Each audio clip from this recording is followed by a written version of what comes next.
Welcome to Moodle. So this is a brief tour of some of the features of Moodle that you can use to help improve your learning of the concepts in the class. So first thing, on the left-hand side, you'll see a bunch of little symbols and they represent different shortcuts. So for example, if you want to jump into Unit 2 Moodle Start Geometry, you press it, you can see right off the bat, it opens up into that folder. Participants you really don't need. Badges we'll talk about another time. Grades, if you want to pull up your grades, you just click that button and it takes you to another screen, and then you can do things like your reports, figure out why your grade a particular assignment was whatever it was. It just gives you a rundown of all the possibilities. If you want to see the calendar in larger view, you can see here where the assignments are. So this kind of maps out anything that's due into Moodle. If you click that particular assignment, it takes you to exactly where it is. You can go to the activity and then finish the activity if that's what needs to happen. You can see here you can answer the questions and so on and so forth. So we're going to go back to the main page real quick. So if there's any announcements, they'll pop up here, but they'll also pop up over here as well under announcements in the bottom, latest announcements right down there. Some other features of the right side. If you want a specific report for your grade, you could do that using this feature. Completion progress, if you want to know where you are relative to where you need to be for the course, you could go here. And just like that other location, you can actually just click whatever this is, and it takes you to that assignment. So if you're wondering, okay, learning preferences, where is that? Just click it, it'll take you to that page. You could complete the assignment. This is sequential order. So within 5-10 weeks, you expect yourself to be somewhere around here in completion. This is for the whole year. So obviously you're not going to finish everything before, by the end of the semester for everything for the whole year, but you should expect to have majority of these filled out. And if you just hover over it, it tells you if it's done or not. You can see there's an X, that means not completed. Here it's green, that means it is completed. So it's a quick way of figuring out, am I doing everything you need to do? Task-oriented groups, this will be for assigning your groups. You'll be doing a personality test and an intelligence test, both of them. Those are your first two assignments for the class. And from there, you'll be placed into different houses based on your characteristics. If you want to email other people in the class, you could just do it through here, including me. You just click it, compose new email. There is nobody in the class right now, but if there was, you'd see a list of people, and then you could email that person, including myself, if you need to. Here's the calendar again in smaller form, so it gives you a nice little quick overview of what's coming up. And in case that isn't enough, you also have upcoming events. So this tells you exactly what the next major assignment is and when you need to turn it in. So this is all designed to help you keep track of where everything is going. On top of that, you also have this level up feature, which is basically a point-based system that gives you points based on the things you complete. So if you look on the left-hand side, this is your first unit. Everything you fill up here counts as points, and that takes you to that experience point level you need. You need to get 120 to get next experience level. There is a certain level you need to get to by the first semester to have a shot at an A.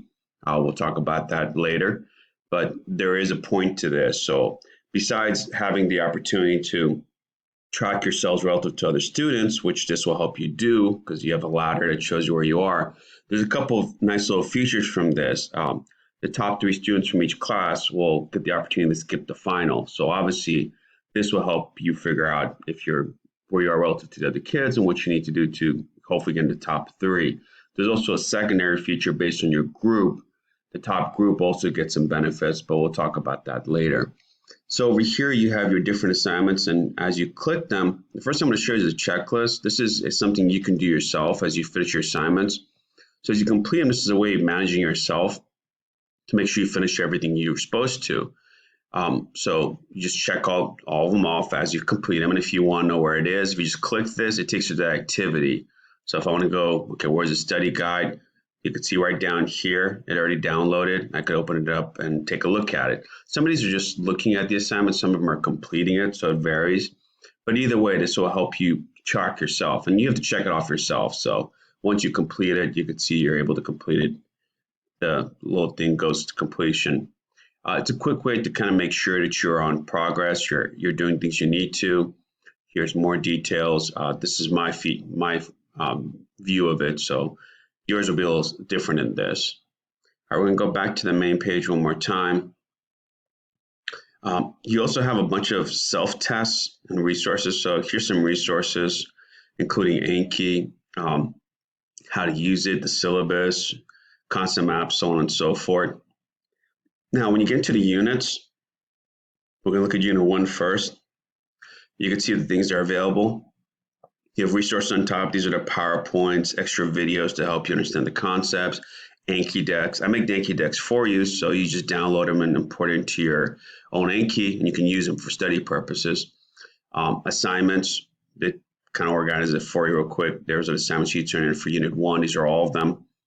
Assessments. So there's two types. There's the self-test and there's a unit test. You don't want to do unit tests until I tell you to do it. And it'll pop up in your upcoming events when it is assigned.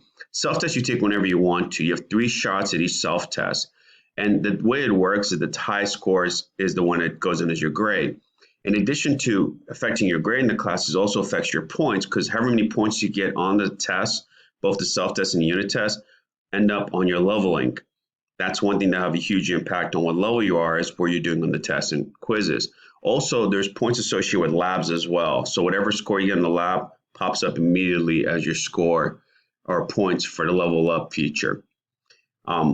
And you could keep on going down here and then you get to the bottom. And the whole year is already here, by the way. So anything you need to do, if you want to go ahead, you want to review, everything's already available. So there's no guesswork involved. There may be some other stuff popping up as you go, but as far as the PowerPoints and such, they're already available to you. These are review quizzes, kind of like the self-test. You can use them as an extra tool to help measure where you are relative to where you need to be. These are set for 3 attempts also, but I can increase that if there is a need for it. So let's say you're getting ready for the unit test. You've done all the self-tests. You feel good about it. And by the way, each self-test, there's different questions. So it's not like you're going to get a self-test with 10 questions. You get the same self-test again, so you just have to do the same answers. It's not going to work that way. Each time there's a variety of different questions, a huge library of different questions are possible to make cheating and also to make cheating difficult and also to give you an opportunity to practice the material really well. So you can, before a unit test, come in here and take these tests as an extra practice tool. The only way to really prepare for tests is to test, right? So the more of these you do, the better you'll become with the units and the concepts because you'll learn how to apply them and how to analyze the different concepts and ideas. So it's in your best interest. These were originally designed to be taken before your AP exam.